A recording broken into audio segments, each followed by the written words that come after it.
we do in life echoes in eternity. Yeah, yeah. With the education system, it teaches you how to read, and then it's what you do outside of the school which makes you the person you are. Yeah. Because I tell people, I went to school for kinesiology and I went to school for nursing. Yeah. I didn't learn much in kinesiology school. Nursing, I learned the basics, but now I just understand the terminology. Yeah. But it was kind of like a lot of work just to learn how to read. And normally nurses, when you work, you know, and I'm not bashing on nurses. You know, when you work in like a floor and stuff like that, 80% of your job is to sit there and chart. You are a very expensive clerk, because if you don't chart what you did to this client, their clients, you know, the hospital doesn't get paid, the insurance doesn't see what, you know, insurance has certain standards so that they could get paid, and you know, it's kind of like your patient care is limited there. You just go around, pass out meds, and then chart. Oh, I passed out meds. Patient was moved, 45 degrees onto the next cattle. And, you know, and it just kind of like, you know, that's why I tell my kids that, you know, you want to be a nurse, you want to be a doctor, do whatever you want in life, you know. I'm a high school dropout. I have, 2 DBAs, 1 LLC, and things are okay, you know, we're good. Life is good, and I don't have any debt. We don't have any college debt, nothing like that. Well, because I didn't go to college, but you know, I just, there's other ways around there, and entrepreneurship is crazy nowadays, man. I see so many kids out there hustling, man. Hustling. I'm like, damn, that's dope. I love what Paso about that is that we're hustlers.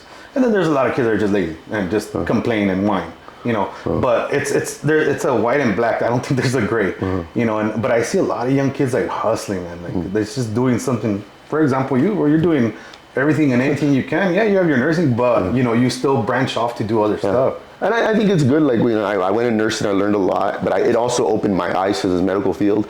And I think, like, people have this idea of the medical field. Like, before I went into nursing, it was just like, I thought the only people in the hospital were people that got hit by cars. And I didn't realize how many people are in the hospital because of lifestyle choices. Like, I was just, like, naive. I was like, the hospital, I'm going to be dealing with people that got gunshots, stabbings. And I was like, I never saw that. I saw the person who went to McDonald's a lot. And went to McDonald's, they're on medication all their lives, and it's a sad little story in there, man. I hate it seeing it. It's very depressing in there. I hate it seeing the floor, seeing ICU, and it's just because of our life choices that we've made. It's not, you see the show We Are on TV, and you're like, oh, that's how the hospital's gonna be. No, man, we're doing kidney transplants because of dialysis. We're doing heart transplants because they were morbidly obese for all their lives.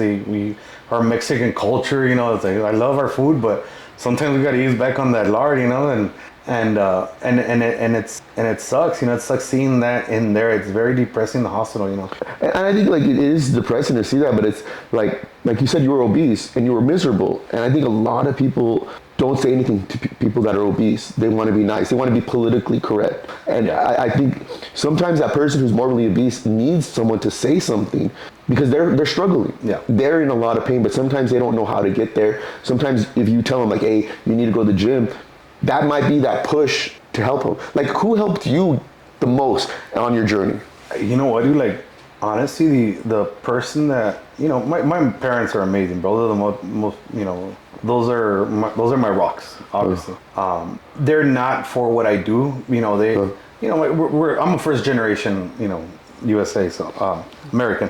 And my parents, they came over here to work. They don't know anything else. So when they saw that I was gonna open up a gym and all, they're like, "Está loco, mijo."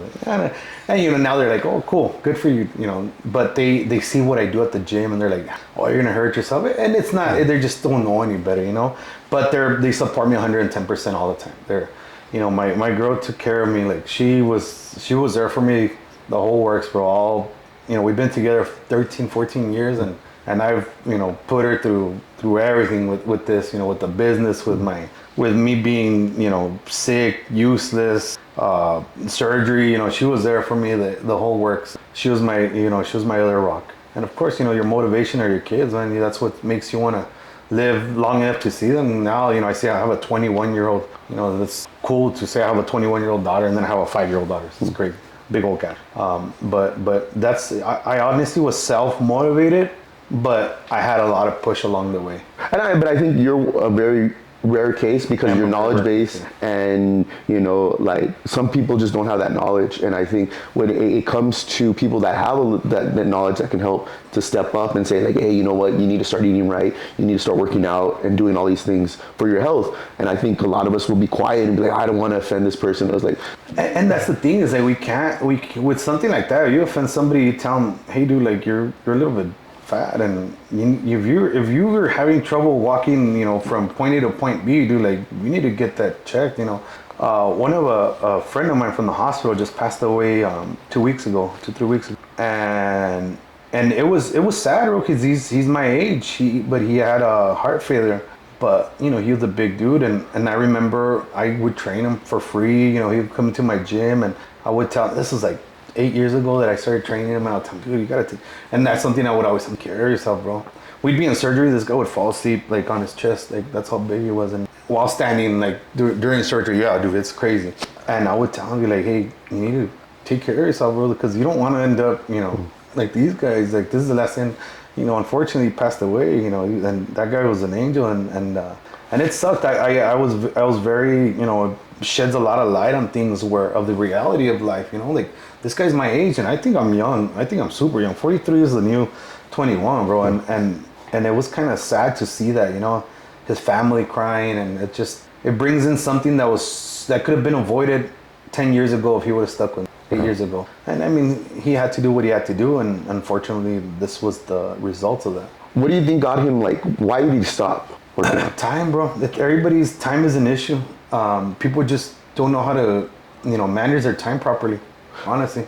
And I think like time management is a huge issue, but like you say, like you eat pretty well. It sounds like you educate yourself, but I think when you eat right and you work out, it gives you extra time to do that's like stuff. Yeah, like for sure. If you're eating right, you're gonna have more energy. You're not gonna. If you're working out, you're gonna have more energy and all that stuff. So if it's you don't lose any time by working out or spending money on your health. You gain time, and I think a lot of people don't understand. They're like, oh, I work and then I'm tired, but you're tired because you're not eating right or you're not doing what you need to do. And this is what I tell every person that walks into my gym about, hey, so what's my diet? And I was like, look, dude, you got to put this in perspective to where this is not a diet, this is a lifestyle. If you're going to invest this much money in me, in you, my time and your time, you need to think of it as a lifestyle. Don't think of it as like, oh, I got to go to the gym. Think of it as, hey, I got to wake up, I got to go to the gym. Don't think of it as like, oh, I got to eat this nasty ass meal when it's not nasty. He's like, no, think of it as like, this is the way I'm going to eat now. This is my new lifestyle. This is the way I'm going to eat. Instead of going to Whataburger to get a double, I'm going to order the chicken salad with, lemon on it. It's like, it's not that hard. Well, people complicate it because they start seeing it as a diet, but it's a change of lifestyle that they got to focus on and kind of see the way things are. And it's just, once you start going into that routine, it's a routine. It's like waking up and go to the restroom. Yeah. It's like, oh, I got to wake up and go to the gym. Some people do it early in the morning. Some people go to work and then I'm going to go to the gym. I have my gym bag and, my meals are in the fridge and, or there's meals at the gym that they could buy at my gym after their dinner or take home. So life, we've made life easy for people that want to have that kind of lifestyle. Making smoothies now and there so they could start, hey, after the gym, get a protein shake on the way home so you could be ready for dinner. They're not dying on the way home from hunger. And I understand you got to go home to your family and stuff like that. I want people to get in and out. They want to sit there and talk to me for a while, more, but not during our work. We're going to work. I'm going to get you out of here in an hour.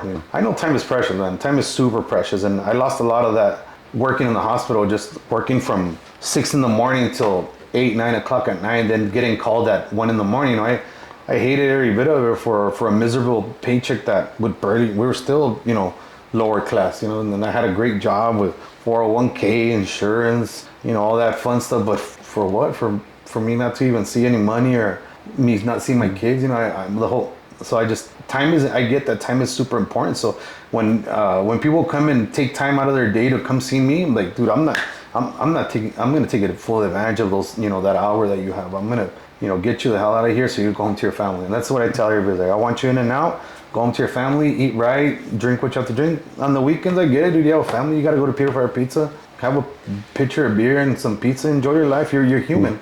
And I think that's, so I like that about you, because I think some of these coaches, they want everything. They want like someone to be eating correctly 6-7 days a week and like one bad day. But it's like, if that person was eating bad 7 days a week and now is eating right 6 days a week, sometimes you have to have that wiggle room. Be like, you know what, have that one day, because at least you're healthier than you were last year. I think we have to look at the big picture, not just, oh, this person's eating Peter Piper. Yeah, we know he's unhealthy, but you know what, this person has made a huge change from doing 7 days of bad eating to 6. I have a lot of clients that just work out with me, but they still eat the way they eat. Yeah. It's not that bad, you know. Like, I have a chef, and you know, he came in here and he just told me, hey Rick, I want to get jacked. I don't want abs. You know, he's the owner of Casa Pantera, Santiago. He's a friend of mine, and I've known him since middle school. And he would see me like, dude, you look good. Like, we're the same age. Like, I want to get jacked. I want to get just like, dude, let's get it, bro. And I don't push on him like, hey, nah, dude. He owns an amazing restaurant, bro. Have you eaten there at Casa Pantera? No. Recommend it. And then he makes amazing food. He makes this like mashed potato truffle. You can't say no to that. When I went there, I was in heaven, bro. Anyways, he said, I want to be big. I'm not trying to get out. I was like, cool, let's get it, bro. And now, you know, he's getting really big size. He's eating whatever he wants, but he still eats good, you know. Yeah. He's not going to Whataburger. He's not doing that, but he's still eating, you know, his mashed potatoes, his steak, he's still eating that good food, but it's not as strict. You know, he'll have his beer here and there, his wine, and because he's in that lifestyle. You know, he needs to be in that you know, that kind of lifestyle, and then I'm okay with that. But his goal was just to get big and strong, and we fulfilled that in, you know, the past 4 or 5 months, and he's super happy with the way he's feeling, the way he's looking, and everything. Now it's a routine, and to him, he's like, going to the gym now. It's just part of it. I drop off my kids, go to the gym, have my meals ready. I give him breakfast every day. He buys breakfast from us. He has his breakfast every day right after the gym, and then he goes about his day and starts his busy day, you know, running to restaurants. But that was his goal, just to get big. But he changed his lifestyle significantly, where, you know, now he has no belly and he looks big, but he's healthier. He's way healthier right now. At 40, I think he's like 41 or 42. He's a year younger than me. And but that was his goal, you know. I have guys that go in here and like, I want to compete, classic physique. Now they're gonna eat right 7 days a week. I mean, you know how that you know how that is, bro. They're gonna eat 7 days a week, right? They're gonna be doing fasted cardio every day, and that's a different, you know. Yeah. Everyone has different goals, and I don't push the same. It's not a cookie cutter workout plan or meal plan. Everyone's different. You know how complicated it is to be a bodybuilder. It's like your diet changes every other week, and it's a pain in the butt. Yeah. But the guys like that, I just want to get strong. Easy, bro. Say no more. And I think that's just really good. We all have to just like listen to our clients. And I think a lot of people will see people and be like, oh, you have this much potential, but is that what the client wants? Yeah. And I think, and also, you know, just, you know, like I tell people, like, I can learn Chinese, but if I don't want to learn Chinese, so I'm never going to learn it. So you got to do what they want. Yeah. You know, if this person just wants to get big, let them get big. You know, and I think we emphasize we put our own, as a coach, they put our own things, our own passions, like, oh, I'm passionate about this. I want you to do this. And it's a healthy big. It's not a unhealthy big. You know, it's like you're a healthy person. You're just, but you just gotta find that balance in life, you know what I mean? And he's still eating healthy, he eats good, but at the weekend, he'll have a burger here and there, a beer, but he fulfilled his goal. But his fat percentage probably went down a lot. Oh yeah, dude, way better. He's like, he just wanted to look good in his suits for his like little chef suits, you know, nice and tight, and you know, so and he looks really good. So we fulfilled his goal. So. What is the worst advice you've been given for health? You know. And it came from someone that had nothing to do with the gym and whatnot, but they're the ones that told me to stop working out. I'm gonna hurt myself more, and this is a long time ago, and this is the root of what happened to why the depression came. You know, I hurt myself. I was having the worst time of my life, and when you're eating like that all day and having to you know, do so. My pain management doctor just told me, stop working out. It's gonna do nothing to you. It's like, so I just stopped working out and listening to them, and I started going, you know, to my pain management doctor. Started getting all my injections done, eating horribly, you know. And we lived in the Lower Valley back then, so there's taco stands in every corner down there. I loved it, and we would eat horribly, and it just made everything going to the gym. Stop going to the gym was the worst advice somebody could. It was downhill from there. And I listened to them, and I didn't have my gym obviously at that time, but it just would cause the snowball effect. Everything went downhill from there. Yeah, but don't. If you have access to a gym, make sure you hit that, even if it's for 30, 45 minutes. Like just hit it and go about your day. And I think that's a really good thing. Is like our body's meant to move. Like you may not be able to go to the gym, but you have to keep moving. If you don't, you're just gonna lose it. If you don't use it, you lose it. So, absolutely. Yeah. But you've been training for so long. One of the things I was gonna be like, what have you changed your mind on? Or the biggest thing you've changed your mind on. Like, I used to be a big believer on calories in, calories out. Like I could eat whatever I want as long as I did my cardio.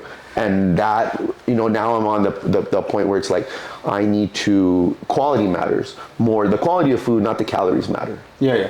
I think I've changed a lot. So my diet is I eat a lot, man. That's crazy. I eat like 6 meals a day. But it's just a combination of a lot of things, to be honest. So I was a big powerlifter. Like for 20 years, I've been powerlifting.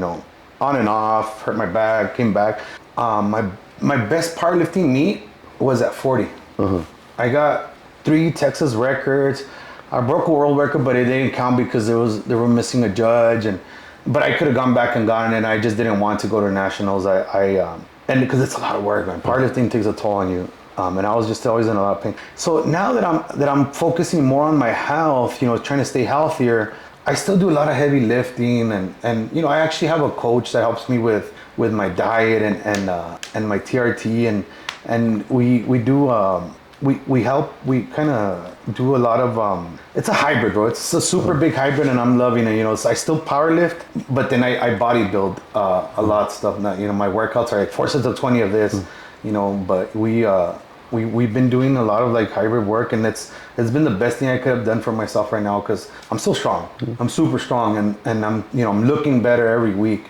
It changes, your body changes and everything. But I don't know everything, so you always gotta hire somebody to help with this, with that.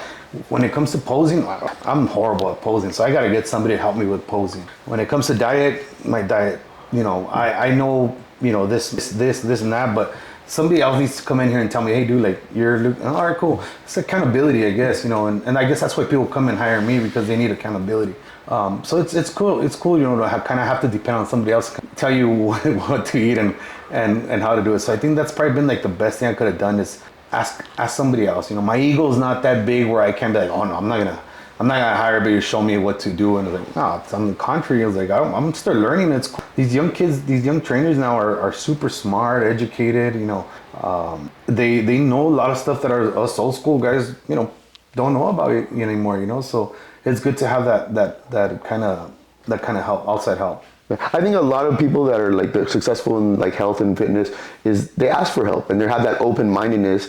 And I notice people that aren't as like, there's a lot of some coaches out there, new, young, that are just like, their ego gets in the way, and they're like, I know it all, and they don't ask for help, and they aren't as successful. Yeah. And I think that's one thing that, like, I think the medical field is like very like, no, they're not very open-minded, and I think that's the reason why it's not successful. And I think that's the reason why outside like coaches, and they're able to be successful with people that aren't.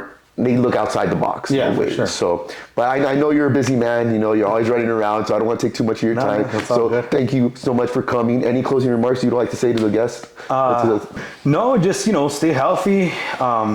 Think about longevity. Yeah. We were talking about this. Think about the long. It's a chess game. This life is a chess game. You got to take care of yourself right now, so that in the future you're not hurting. Yeah. You want to, in everything in life. Your health, financially, everything like that. You got to be careful with what you do, and right now, because it's going to affect you way later, and you're going to kind of look back and be like, oh, I should have done a little bit different. But just think about that. Wake up every day, breathe, pray, and manifest. Yes, sir. All right, my man. Thank you so much. Hey, guys. Thank you. Appreciate you guys.